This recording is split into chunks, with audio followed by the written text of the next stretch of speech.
জয় যিশু। আজ ২৯শে জুন। আজ মাতা মণ্ডলীতে পালন করা হচ্ছে প্রেরিতদূত সাধু পিতর ও পলের পর্ব দিবস। তাই আজ আমরা পর্বীয় পাঠ শুনব।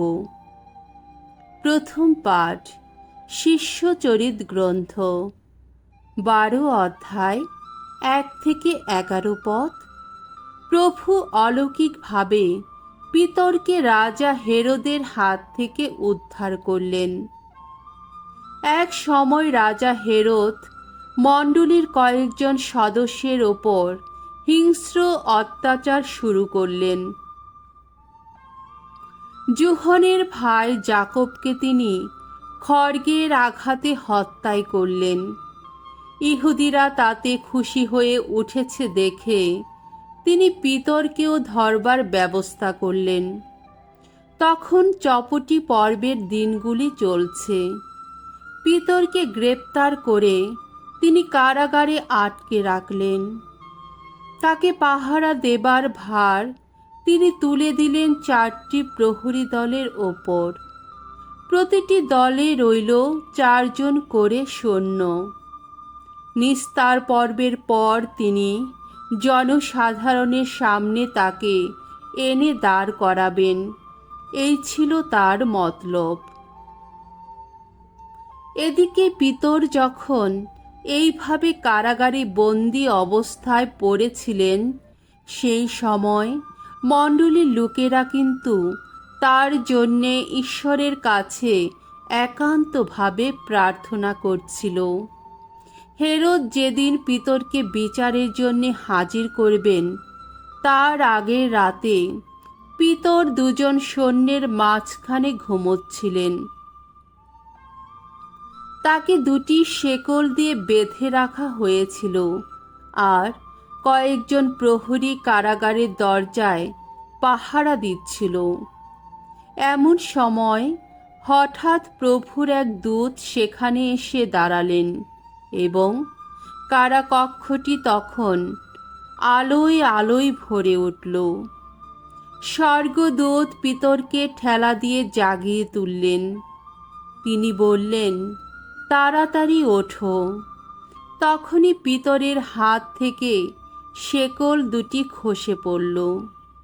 স্বর্গদূত তাকে বললেন, কোমর বন্ধনীটা বেঁধে নাও, জুতো পরে নাও। তিনি তাই করলেন। তারপর স্বর্গদূত তাকে বললেন, এবার গায়ে চাদর জড়িয়ে নিয়ে আমার পিছু পিছু চলো। পিতর তার পিছু পিছু বেরিয়ে এলেন। স্বর্গদূত এই যা কিছু করছেন তা যে বাস্তব ঘটনা, তা বুঝতে না পেরে তিনি ভাবছিলেন তিনি বোধহয় কোনো দিব্য দর্শনই দেখছেন। প্রথম ও দ্বিতীয় প্রহরী দলকে অতিক্রম করে তারা শহরে যাবার লোহার ফটকের কাছে এসে হাজির হলেন। ফটকটা আপনা থেকেই তাদের সামনে খুলে গেল। বাইরে এসে একটি রাস্তা পেরিয়ে যাওয়ার পর হঠাৎ স্বর্গদূত পিতরের সামনে থেকে অদৃশ্য হয়ে গেলেন। তখন পিতরের চমক ভাঙল। তিনি বললেন, আমি এখন নিশ্চিত বুঝতে পারছি প্রভু তার দূতকে পাঠিয়েছেন। তিনি হেরোদের হাত থেকে এবং ইহুদি জাতির লোকেরা যা কিছু প্রত্যাশা করেছিল তা থেকেও আমাকে উদ্ধার করেছেন। প্রভুর বাণী। ঈশ্বরকে ধন্যবাদ। শাম সঙ্গীত, ৩৪ অধ্যায় ১ থেকে ৮ পদ। ধো প্রভু, দূত পাঠিয়ে ভক্তজনকে রক্ষা করো তুমি। ভগবানের প্রশস্তি গান গাইব অনুক্ষণ। সততই আমার কণ্ঠে বেজে উঠবে তার গুণগান। ভগবানই আমার গৌরব। শুনুক নম্রচিত্ত যারা আনন্দিত হোক। তোমরা আমার সঙ্গে ভগবানের গাও জয়গান, তার নামের গৌরব এসো গায় সমস্বরে। ভগবানকে খুঁজেছি আমি, তিনিও সাড়া দিয়েছেন।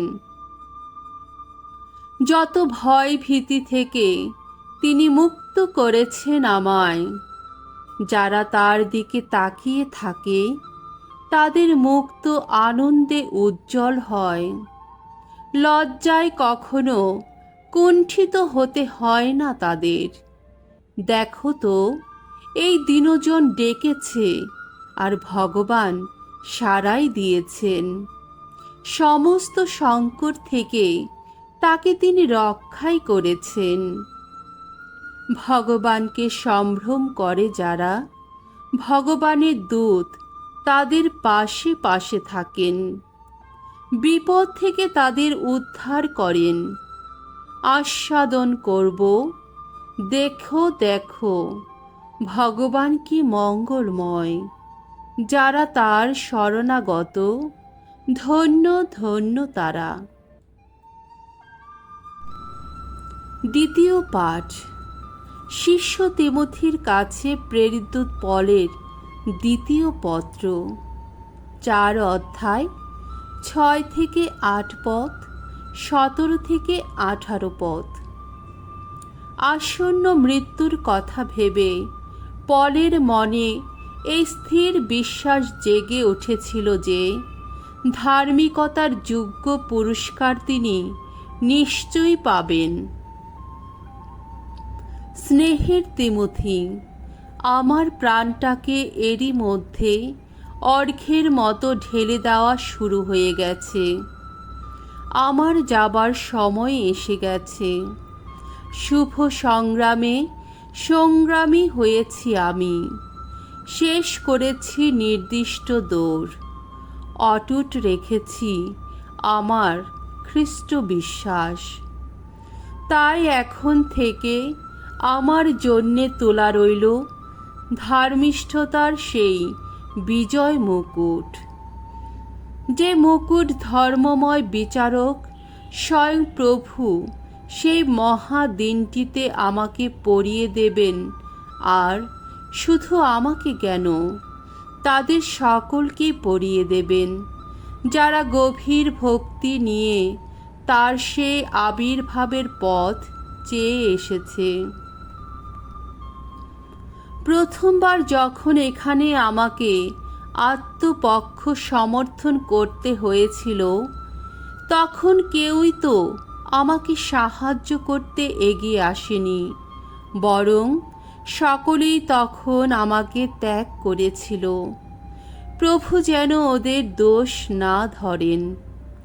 প্রভু কিন্তু সেদিন আমার পাশে এসে দাঁড়িয়েছিলেন। আমার অন্তরে তিনি শক্তি দিয়েছিলেন। তাই তো আমি ঐশ্ববাণীর সব কিছুই তখন ঘোষণা করতে পেরেছিলাম এবং সমস্ত বিধর্মী মানুষ তা শুনতেও পেয়েছিল। সেদিন আমি তো এইভাবেই যেন সিংহের গ্রাস থেকে উদ্ধার পেয়েছিলাম। এর পরেও প্রভু নিশ্চয়ই আমাকে শত্রুদের সমস্ত অপচেষ্টা থেকে রক্ষা করবেন। আমাকে তিনি নিশ্চয়ই নিরাপদে নিয়ে যাবেন তার সেই স্বর্গরাজ্যে। কীর্তিত হোক তার মহিমা চিরদিন চিরকাল। আহা, তাই হোক। প্রভুর বাণী। ঈশ্বরকে ধন্যবাদ। বাণী বন্দনা। জয় জয় প্রভুর জয়। তুমি পিতর, তুমি সেই প্রস্তর, যার ওপর গড়ে তুলব আমি আমার মণ্ডলী। সেই মৃত্যু শক্তি তার ওপর জয়ী হতে পারবে না কোনো দিন। জয় জয় প্রভুর জয়। মঙ্গল সমাচার। মথি রচিত মঙ্গল সমাচার, 16 অধ্যায়, 13 থেকে 19 পদ। প্রভু যীশু পিতরের হাতে তুলে দিলেন মণ্ডলীর পূর্ণ দায়িত্বভার। যীশু তখন ফিলিপের নগরী সিজারিয়ার অঞ্চলে এসে পৌঁছেছেন। তিনি হঠাৎ তার শিষ্যদের প্রশ্ন করে বসলেন, মানবপুত্র কে? এই বিষয়ে লোকেরা কি বলে? তারা উত্তর দিলেন, কেউ বলে তিনি দীক্ষাগুরু যোহন, কেউ বলে তিনি এলিয়, আবার কেউ বলে তিনি জেরেমিয়া বা প্রবক্তাদের মধ্যে একজন। তখন যীশু বললেন, আর তোমরা? আমি কে, এই বিষয়ে তোমরাই বা কি বলো? সিমন পিতর তখন উত্তর দিলেন, আপনি তো স্বয়ং খ্রিস্ট, জীবনময় ঈশ্বরের পুত্র। উত্তরে যীশু বললেন, জুনার ছেলে সিমন, ধন্য তুমি, কারণ রক্ত মাংসের মানুষ তো নয়, স্বর্গে বিরাজমান আমার পিতাই তোমার কাছে এই সত্য প্রকাশ করেছেন। আর আমি তোমাকে বলছি, তুমি তো পিতর, অর্থাৎ পাথর, আর এই পাথরেরই ওপর আমি আমার মণ্ডলী গড়ে তুলব। অধোলোকের শক্তি তাকে কোনোদিন পরাভূত করতে পারবে না। আমি স্বর্গরাজ্যের চাবিকাঠি তোমারই হাতে তুলে দেব।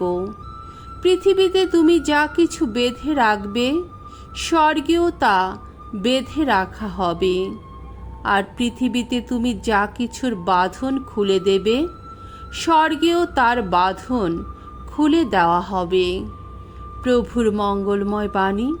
খ্রিস্ট প্রভু তোমার প্রশংসা হোক।